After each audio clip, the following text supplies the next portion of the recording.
Kailangan lang ng puwersa pagka ganitong screw ang ginamit. Sa mga nagdi-DIY ng LCD, yung mga iba, pagka nasisira yung kanilang mga cellphone sa LCD, bumibili sila ng kit LCD, kasama na yung pandikit, kasama na yung screw, tapos yung pansuket, plastic na pansukit sa mga, depende, pwede sa battery, pwede sa mga toe casing, mga ganyan. Ito yung mga packets niya. Kaya lang pag ginamit nyo itong ganitong mga precision screw, ay kailangan nyo ng mabigat na tulak. Ayan o. Bago nyo mapihit tong mga screw niya. Ayan. Kasi kung ganyan lang, ang pag-screw nyo, hindi talaga kakapit yan. Yan ang problema ng mga nagdi-DIY kung minsan, kaya hindi nila mabuksan itong mga tornilyo. Lalo na pagka unang bukas pa lang, talagang itutulak mo to eh. Ayan o. Tutulak mo siya habang umikot yung screw. Yun yung screw. Sa dulo hindi na makita. Ayan. Tapos pagka napaikot mo na siya, yun. Tsaka lang siya luluwag. Para hindi siya masira yung kanyang, ayan o. Ito, hindi lang makuha. Yung dulo ng screw. Para hindi lang masira.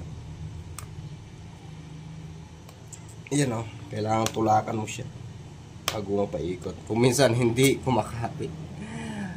Kung minsan sira na yung screw, hindi mo pa nabuksan. Ayan o. Isang screw na nga lang eh. Dalawang screw na nga lang eh. Hindi pa niya kinaya. Yun. Ito, nabuksan naman. Yung isa. Kailangan talaga ng puwersa. Pagka ganitong precision screw na ang ginamit. Local lang kasi itong mga to. Pero nakakabukas naman, nakakagawa naman. Ito. Yun, putol na yung screw. Sira na yung screw.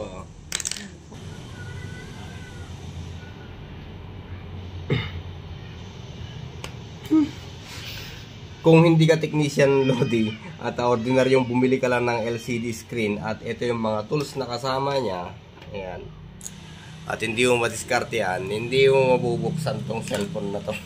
Hindi mo may DIY. Although maraming mga tutorial dyan sa YouTube, hindi mo matututunan to kung ordinaryong mamayan lang ang gagawa. Ito. Ayun, hindi natin natanggal kasi yon yung isang screw. Dahil nga, nasira yung kanyang precision. Ayan. Yung diskarte niyan.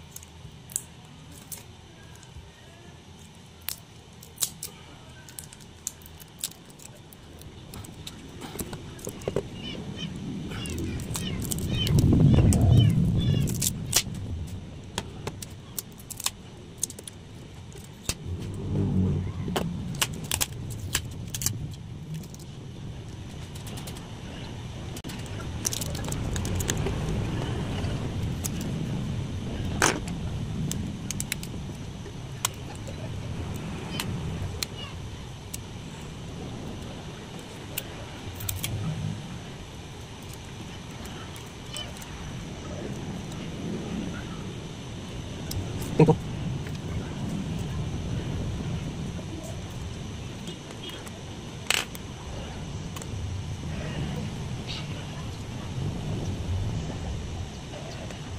Ang dami. Dami ng wire. Ito nga, sabi ko sa inyo, kaya yung mga nagdi-DIY na bumibili ng ibig nilang magkabit ng kanilang LCD, paano pa ipagpapatuloy yung gagawin mo kung sira na yung screw na kasama niya, wala ka namang extra screw. Ito, kailangan pang tanggalin itong mga to. Ayan, ang dami po. 2, 4, 6, siyam pa yan. 8. Ayan, ito wala na to. Hindi mo na matanggal kasi nga wala ka ng puluhan. Tsaka napakahirap gamitin. Ito rin. Kaya yan, Lodi, yung isang dahilan kung bakit yung mga bumibili ng kanilang mga LCD screen ay kung ipunta nila sa mga technician, baklasta. Kasi nga hindi na nila kayang ituloy eh. Ayan. Okay? Thank you, magandang buhay.